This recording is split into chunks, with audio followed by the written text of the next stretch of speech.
of the Son, and of the Holy Spirit. Amen. Praise the Lord. Praise the Lord. Brothers and sisters, today is the 6th day of our novena in preparation for the feast day of the Nativity of our Blessed Mother. Let us begin this day with prayer. O God, come to my assistance. O Lord, make haste to help me, Glory be to the Father, and to the Son, and to the Holy Spirit. as it was in the beginning, is now, and ever shall be, the world without end. Amen.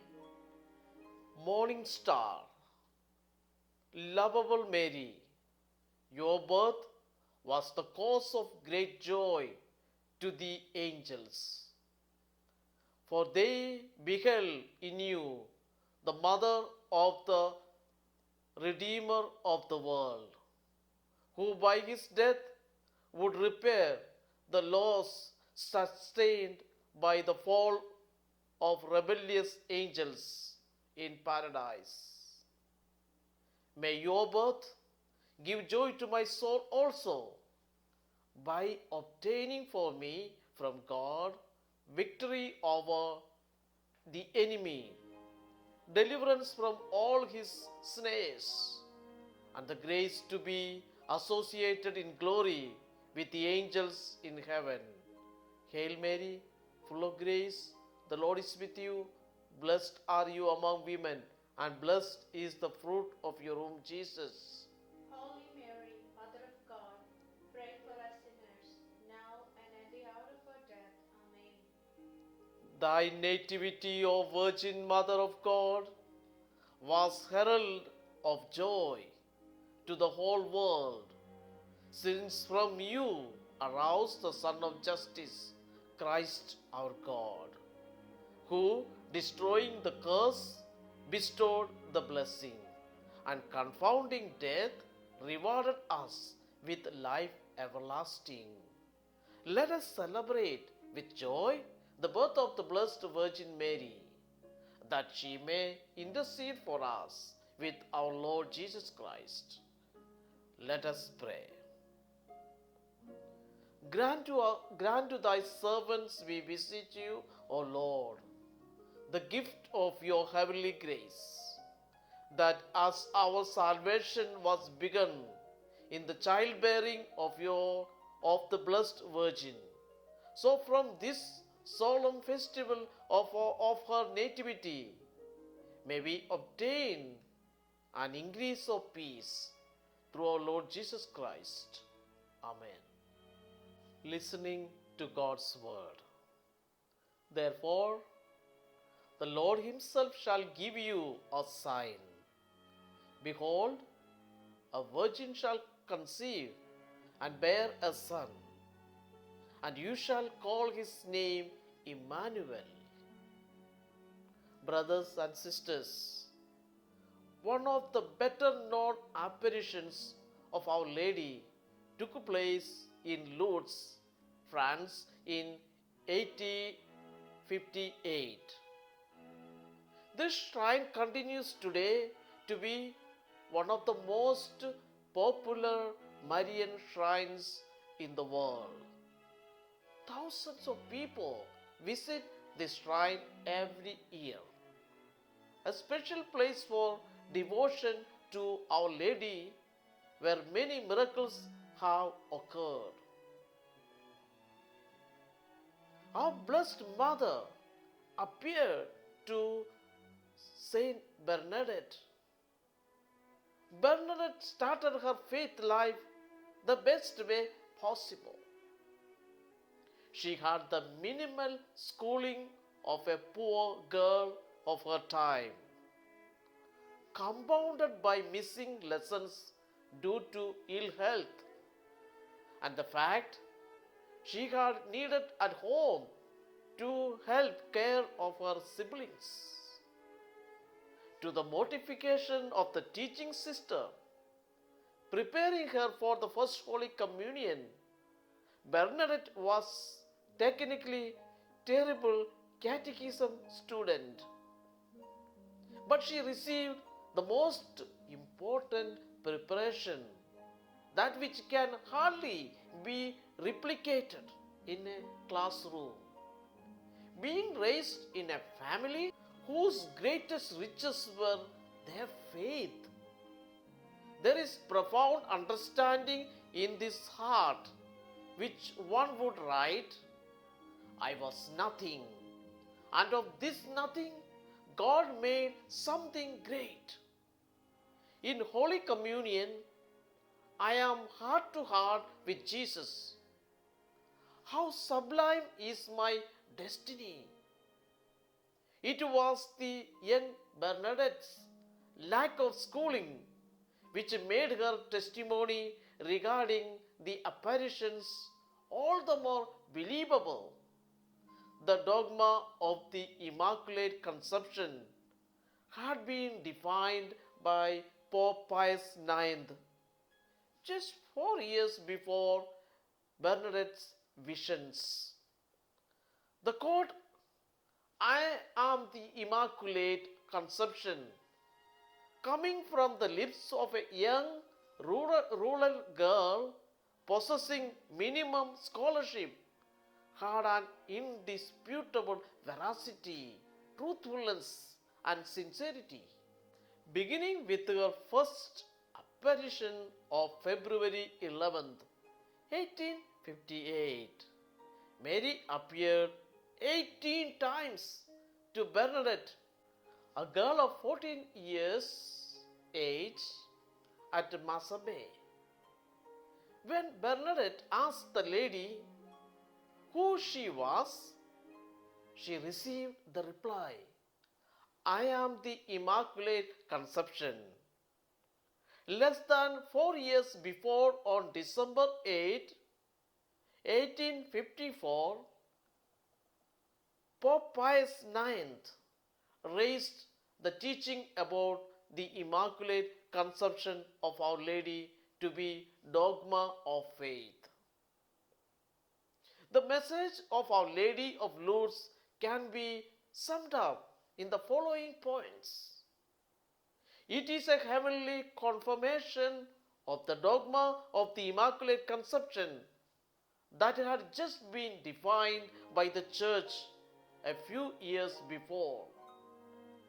Our Lady would give Saint Bernadette many messages, some that were between only the two of them, Bernadette and our Blessed Mother, and others which she shared with all. Among those messages were calls for conversion. At one point, Our Lady told Bernadette, penance, penance, penance. Pray for sinners. The conversion of sinners is something that should always be at the forefront of our minds. For starting with our own conversion, brothers and sisters, the supreme law is the salvation of souls. The spiritual message is of personal conversion. Mary stresses the importance of prayer, especially the rosary. Our Lady appeared with a rosary hanging from her right arm. Prayer, brothers and sisters, that Mother Mary emphasized, always unite us with Jesus.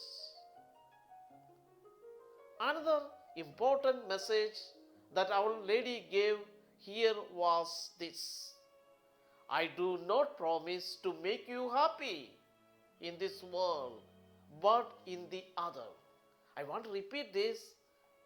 Our Blessed Mother told Bernadette that I do not promise to make you happy in this world, but the other. This is the cost for following our Lord Jesus.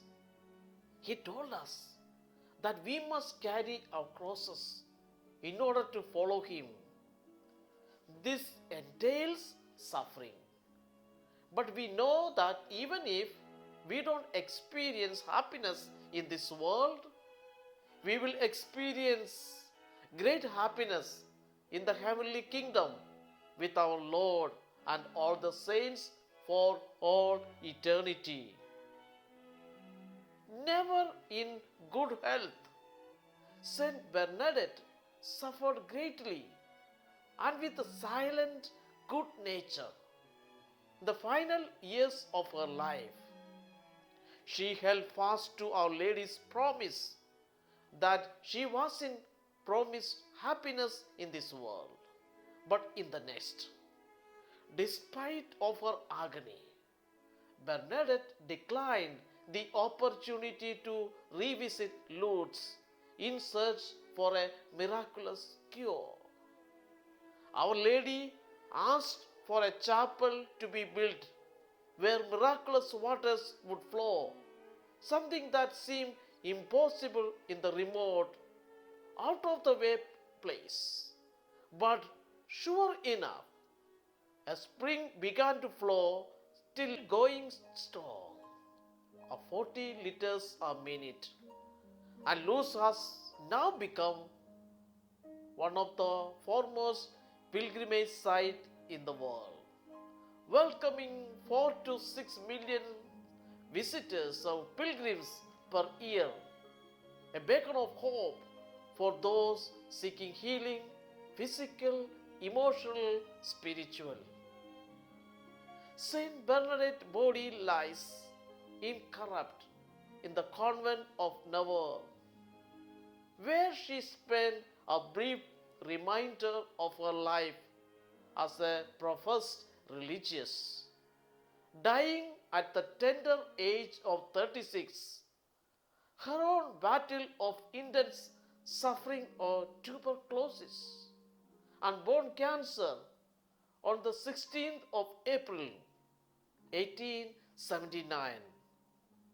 As Our Lady prophesied to the young visionary, I do not promise to make you happy in this life, but the next. As Saint Teresa of Calcutta declared, suffering is the kiss of Christ. Brothers and sisters, we should rejoice in our health, but also in our own salvific suffering, in whatever way it may come to us. When she was 22, Bernadette joined the Sisters of Charity of Navarre. She was happy to be apart from public life, regarding herself as a tool, such as a broom, which had served its purpose, and then the room placed behind the door once it has been used. Lourdes has had a special place in the hearts of many popes in the past 158 years. Saint Pope John Paul II made 3 pilgrimages to Lourdes. He also proclaimed February 11th, the feast of Our Lady of Lourdes, as World Day of the Sick. Our Blessed Mother is the model and patron of purity and chastity. She is also a remedy for those of us who are seriously tempted to leave the occasion of sin. She is the perfect woman, the purest of all mother and virgins. Her purity and obedience to Almighty God are an example for all of us, brothers and sisters. Our devotion to our Blessed Mother, Mary Immaculate, is a powerful spiritual remedy. When we turn to her as children in need, she comes to our help. She comes to our aid. She intercedes for us and obtains special graces to avoid persons, places, and situations that test our human weakness. Our Lady of Lourdes and Saint Bernadette, pray for us. Let us pray. O most blessed Mother, heart of love, heart of mercy, ever listening, caring, consoling, hear our prayer. As your children, we implore your intercession with Jesus, your Son. Receive with understanding and compassion the petitions we place before you today. Especially, please do bring your own personal request, prayers to our Blessed Mother, Mary the Immaculate. We are comforted in knowing your heart is ever open to those who ask for your prayer. We trust your gentle care and intercession. Those whom we love and who are sick and lonely or hurting. Help all of us, Holy Mother, to bear our burdens in this life until we may share eternal life and peace with God our Father forever.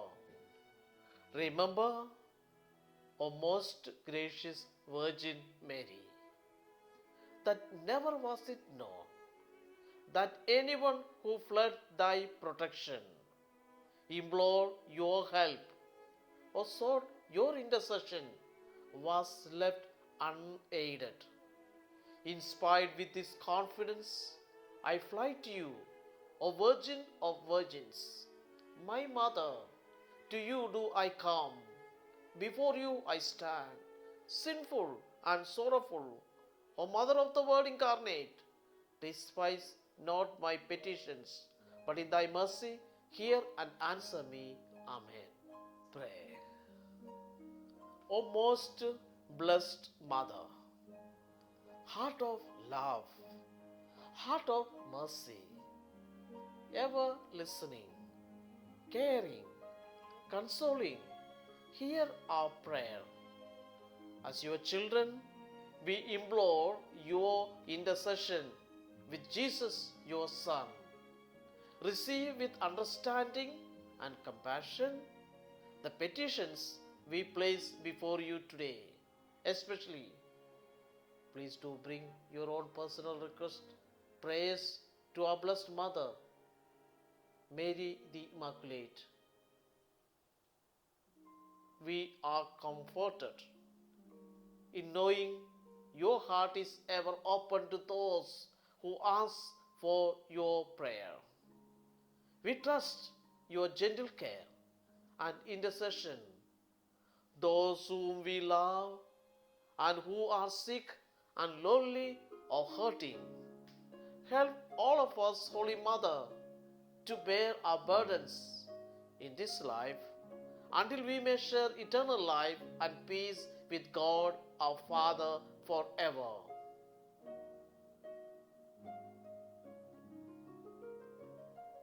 Bow your head for God's blessing.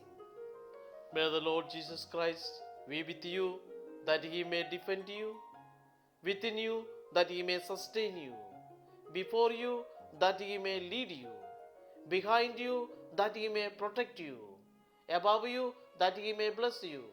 In the name of the Father, and of the Son, and of the Holy Spirit. Amen. Brothers and sisters, thank you for joining with us today. May the Lord bless you and keep you. God loves you always.